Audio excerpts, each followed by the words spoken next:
Hello, I'm DarcyBits, and for a while it's been tradition on this channel that whenever there's a new set, I take a look at all of the uncommon creatures and see which ones would make interesting, fun, cool, powerful Pauper Commanders. There's not a new set happening right now. Instead, I thought it'd be fun to take a look back across the year of 2024 and see what the best Pauper Commanders would be across all of the sets. I did try and keep a variety of sets represented here and not just say, actually Modern Horizons 3 was really strong, it's just all that, because I already made a video of the best Modern Horizons 3 Pauper Commanders. You can just look at that one. Instead, I've gone through every set from the past year and pulled out the most interesting and or powerful commanders I could find. In addition to all the sets I previously covered, there's one set I never made a video on, and that was Assassin's Creed. It just didn't seem like there was enough to talk about in that set. So if you felt like you missed out on Assassin's Creed, or you just want to take a trip down memory lane and be reminded of what cool cards came out this year that you may have forgotten about, let's start with number 10.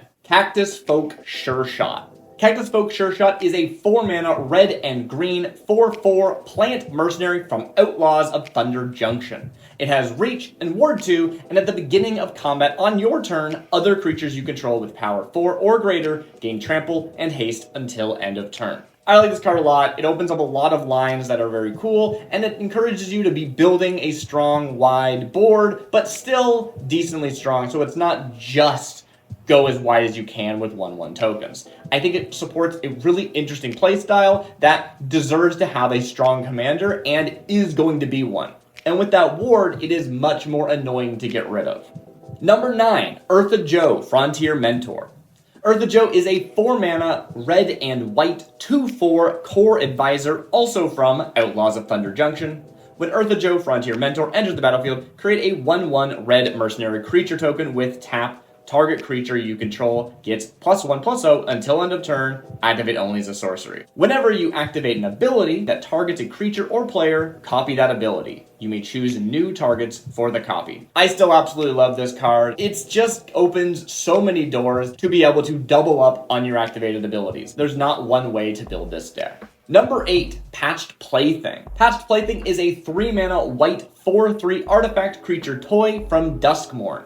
It has double strike, and Patched Plaything enters with 2 -1/-1 counters on it if you cast it from your hand. This is just a big, strong body, but with the lower lives of Pauper Commander compared to Commander, and the lower commander damage threshold of Pauper Commander, this is going to be getting in for 8 damage as soon as turn 4, plus whatever you can bolster it with. This is the purest form of Voltron Commander. There's no shenanigans helping you buff them up. They just start very big and very scary, and they only need a little bit more to win the game. Remember, in Pauper Commander, commander damage is 16, not 21. Number 7, Craig Boone, Novak Guard, a 3-mana red and white 3/3 human soldier from Fallout. Craig Boone has reach, lifelink, and one from a baby. Whenever you attack with 2 or more creatures, put 2 quest counters on Craig Boone, Novak Guard.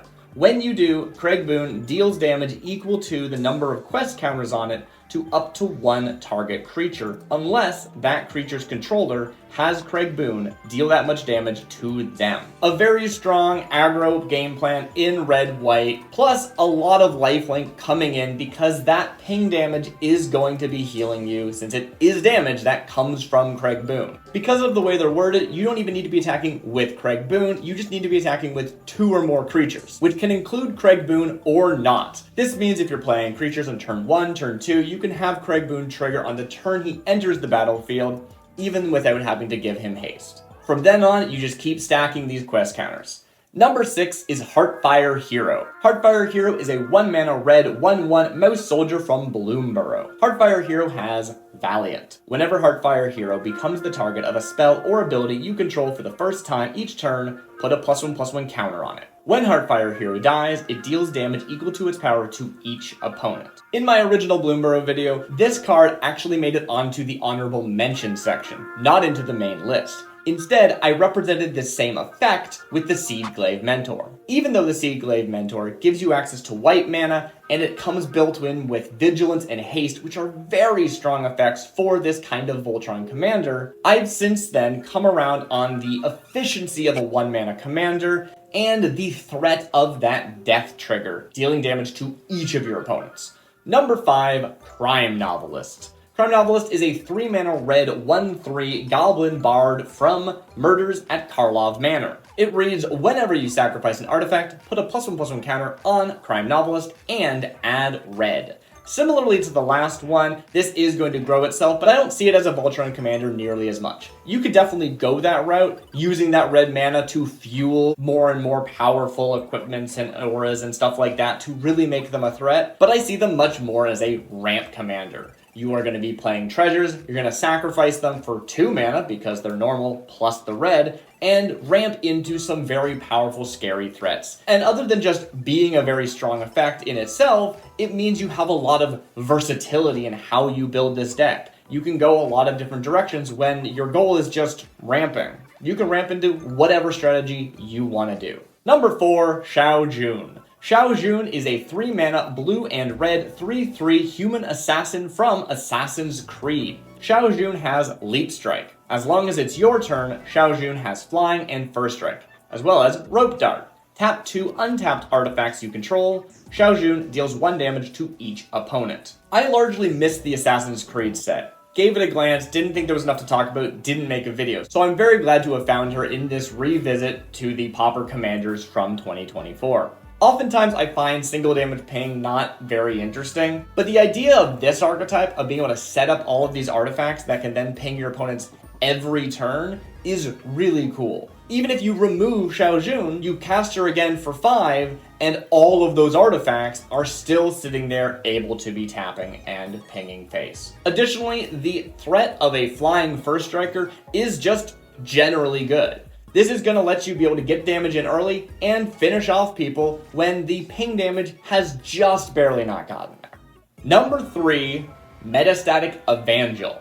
Metastatic Evangel is a 2-mana, white 3/1 Phyrexian human cleric from Modern Horizons 3. Whenever another non-token creature enters the battlefield under your control, proliferate. This is the only one out of this set that I've actually built myself, and it is incredibly scary. I adore this card. Proliferate's just so much fun, and this makes it so easy. Every time you play a creature that enters with a +1/+1 counter, you're proliferating every creature on your battlefield. And since it's on enters, not on cast, you can have that proliferate see the creature that triggered that proliferate and start growing immediately. Number 2, Dionus, Elvish Archdruid. A 4-mana, green, 3/3 elf druid from Jumpstart Foundations. Dionus reads, elves you control have. Whenever this creature becomes tapped during your turn, untap it, and put a +1/+1 counter on it. This ability triggers only once each turn. I just talked about this card in the Jumpstart Foundations review, so I don't have a lot more to say about it. It's just going to be incredibly strong, but you will have noticed that it's only number 2. Before I reveal my number 1 pick, I do want to go through a few honorable mentions. These are cards I completely missed in my previous reviews, and so you can't find me discussing them in the past. I don't think they're strong enough to be on this list, which is why they're not, but I did think that this was the best spot to talk about them since I never got the opportunity to before. First is Arbaz Mir, a 2-mana red and white 2/2 human assassin from Assassin's Creed that reads whenever Arbaz Mir or another non-token historic permanent enters the battlefield under your control, Arbaz Mir deals 1 damage to each opponent and you gain 1 life. In Pauper Commander, I think I'd almost always rather have a when you cast a non-creature spell or when you cast an instant or sorcery spell, because this is only going to trigger on artifacts. It could technically trigger on legendaries or sagas, but we don't really have access to those in Pauper Commander aside from some very specific exceptions. That said, being able to ping all of your opponents for 1 and then gain some life at the same time is going to help you increase that gap, which could help you actually survive long enough to seal the deal. Next is Bureau Headmaster, a 2-mana red and white 2/2 human assassin from Assassin's Creed that reads equipment spells you cast cost 1 less to cast, equip abilities you activate cost 1 less to activate. I think this card is actually fantastic despite not making it on this list. Again, it is the top 10 of the entire year. If I had made an Assassin's Creed top 10, you know it would have been up there. There's also 2 other Assassin's Kindred characters that I wanted to consider from Assassin's Creed. There's Arno Dorian, a 4-mana red and black 3/3 human assassin, and Lydia Fry, a 3-mana blue and black 3/2 human assassin. Each of these give you a different color combination to work with and buff your assassins in different ways. Arno Dorian is giving you +2/+0 to all of your assassins, and Lydia Fry is letting you surveil when you end your turn with tapped assassins. I think both these are really cool. There's not a ton of assassins to work with in common, but if you didn't have access to black, you'd have almost none. You'd have like 4. Black has the vast majority of assassins, so you do have some fuel to work with, so I think either of these could be kind of interesting. Moving out of Assassin's Creed, I also wanted to mention Erdnant Dramoka Warrior, which is actually from Foundation's Jumpstart. I just kind of missed this card. It doesn't look that impressive to me at first glance. It's a 2-mana 1/1 that when it enters, it puts a +1 counter on a target creature, and then whenever you attack, target attacking creature with a +1/+1 counter on it gets first strike until end of turn. If that creature has 2 or more +1/+1 counters, it gains double strike. This didn't really blow me away when I first saw it, but I played against it once, and it was brutal. Now, I wasn't playing as it in Pauper Commander, but there's a lot of ways of giving your creatures +1/+1 counters in mono white, and giving things double strike is just always so strong. And with all that said, finally, I am ready to reveal my number 1 pick for the top Pauper Commander from 2024, Alexios Deimos of Cosmos, a 4-mana 4/4 red human berserker from Assassin's Creed. It reads, Trample. Alexios Deimos of Cosmos attacks each combat if able, can't be sacrificed, and can't attack its owner. At the beginning of each player's upkeep, that player gains control of Alexios, untaps it, and puts a +1/+1 counter on it. It gains haste until end of turn. I have heard horror stories of this card destroying full-on normal commander pods. It's just a very powerful, speeding up the game threat. When you play this on turn 4, it does not have haste. You cannot attack with it, but then you pass the turn, and it grows to becoming a 5/5 with trample and haste and attacks. They pass the turn. It's now a 6/6 with trample. It will attack somebody. They pass the turn. It's a 7/7. They pass the turn. It's back to you. You now have an 8/8 on turn 5 with trample that's only going to keep getting bigger. If you equip this or enchant this, it is just going to keep getting bigger and bigger. It's also important to remember that this is commander damage. Every time that this attacks, it's dealing commander damage. It does not matter who attacked with it. Yes, this card can be removed. And I think in normal commander, this card's not too bad, because on turn 4, every player probably has an answer for this, and so it gets shut down again, and then you have to pay 6 for it. It's gonna slow down pretty fast. In Pauper Commander, you might just not have removal. This is a 4/4 body that grows to a 5/5 as soon as you pass the turn, so it's hard for damage-based removal to deal with it. And on top of that, by sheer fact of being limited to commons, Pauper Commander has less removal in it than other formats. This card is absolutely absurd. If it ever gets reprinted, I'm sure it will be at least a rare, but for now, and always, it's an uncommon. Good luck out there.